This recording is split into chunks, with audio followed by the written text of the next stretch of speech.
TDP అంటే క్రమశిక్షణకు మారుపేరు.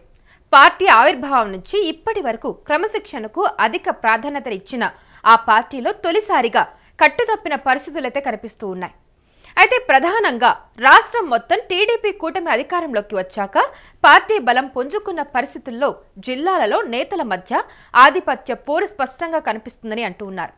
మంత్రులు వర్సెస్ ఎమ్మెల్యేలు, MLA versus MP, corporation chairman versus MLA, ఇలా ప్రతి చోట స్థానిక నేతల మధ్య వార్ నడుస్తుందని అంటూ ఉన్నారు. ఏ ఇద్దరు నేతలు సర్దుకోవడం లేదని, పార్టీ కన్నా తమ ప్రయోజనాలే ముఖ్యమన్నట్టు వ్యవహరిస్తున్నారని ప్రచారం అయితే జరుగుతుంది. దీంతో ఇటీవల కాలంలో అనేక వివాదాలు తలెత్తుతున్నాయని, ఇవి పార్టీకి నష్టం చేకూరుస్తున్నాయని కార్యకర్తలు ఆవేదన వ్యక్తం చేస్తూ ఉన్నారు.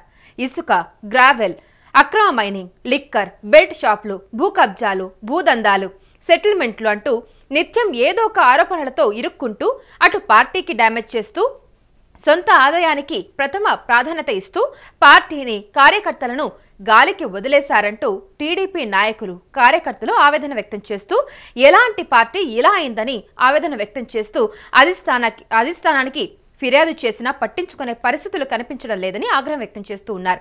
అయితే టీడీపీకి ఎప్పుడు లేని పరిస్థితి ఇప్పుడు ఎందుకు వచ్చిందా అని మనోవేదన చెందుతూ ఉన్నారు.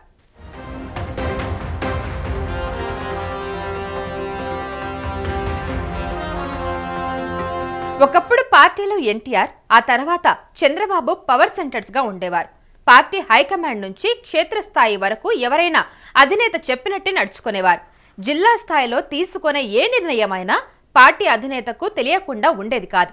అయితే ఇప్పుడు కూడా అదే పరిస్థితి ఉన్నా కాస్త భిన్నమైన వాతావరణం కనిపిస్తుందని అంటూ ఉన్నారు. ప్రస్తుతం అధినేత చంద్రబాబుతో పాటు యువనేత లోకేష్ పార్టీ వ్యవహారాలు పర్యవేక్షిస్తూ ఉన్నారు.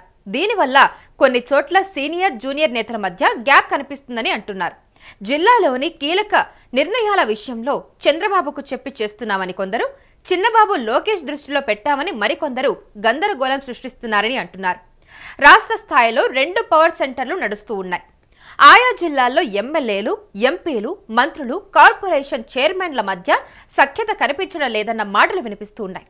అదే సమయంలో గత ఎన్నికల్లో పార్టీలోకి కొత్తగా వచ్చి ఎమ్మెల్యే టికెట్ దక్కించుకున్న నేతలతో పాత నేతలకు పొసగడం లేదని అంటున్నారు. దీనికి ఇటీవల అనంతపురం అర్బన్ నియోజకవర్గంలో చోటు చేసుకున్న ఉదాంతాన్ని ఉదాహరణగా చూపుతున్నారు. అక్కడ ఎమ్మెల్యే వర్సెస్ మాజీ ఎమ్మెల్యే మధ్య ఆధిపత్య పోరాటం వల్లే పార్టీ పరువు బజారున పడిందన్న వ్యాఖ్యలు వినిపిస్తూ ఉన్నాయి. అదేవిధంగా నంద్యాల జిల్లాలో ఎంపీ వర్సెస్ ఎమ్మెల్యేల మధ్య కూడా గ్రూప్ వార్ నడుస్తుందని చెబుతూ ఉన్నారు.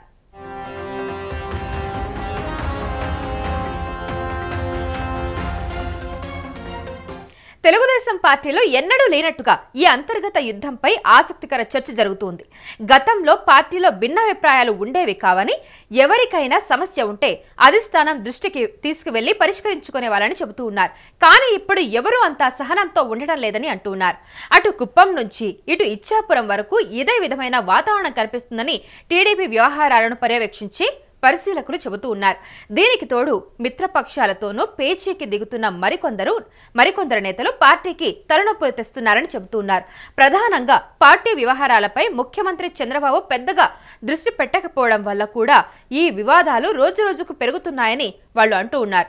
అయితే ఒకప్పుడు పార్టీలో ముఖ్యమంత్రి చంద్రబాబు మాత్రమే సుప్రీంగా ఉండేవారని, కానీ ఇప్పుడు ఏ నియోజకవర్గం ఎమ్మెల్యే ఆ నియోజకవర్గానికి సుప్రీంగా భావిస్తున్నారంటూ వాళ్ళంటూ ఉన్నారు. దీనివల్ల మంత్రులు కూడా తమ జిల్లాల పరిధిలోని నియోజకవర్గాల్లో పర్యటించలేకపోతున్నారని అంటున్నారు. ఏ మంత్రి అయినా జిల్లాలు, నియోజకవర్గాల పర్యటనకు వెళ్లాలంటే సంబంధిత ఎమ్మెల్యే అనుమతి తీసుకోవాల్సిన పరిస్థితి ఉందని అంటున్నారు. దీనివల్ల ఎమ్మెల్యేల మధ్య సహృద్భావ, సోదర భావం కనిపించడం లేదని అభిప్రాయం వ్యక్తం చేస్తూ ఉన్నారు. పక్కపక్క నియోజకవర్గాలకు చెందిన నేతలు సహకరించుకుంటేనే వ్యక్తిగతంగా వారికి, పార్టీకి మేలు జరుగుతుందని, కానీ ఎక్కడా ఆ పరిస్థితి కనిపించడం లేదని చెబుతున్నారు. ఇది పార్టీకి ఒక విధంగా డేంజర్ సిగ్నల్ గానే పరిగణించాలని అంటున్నారు.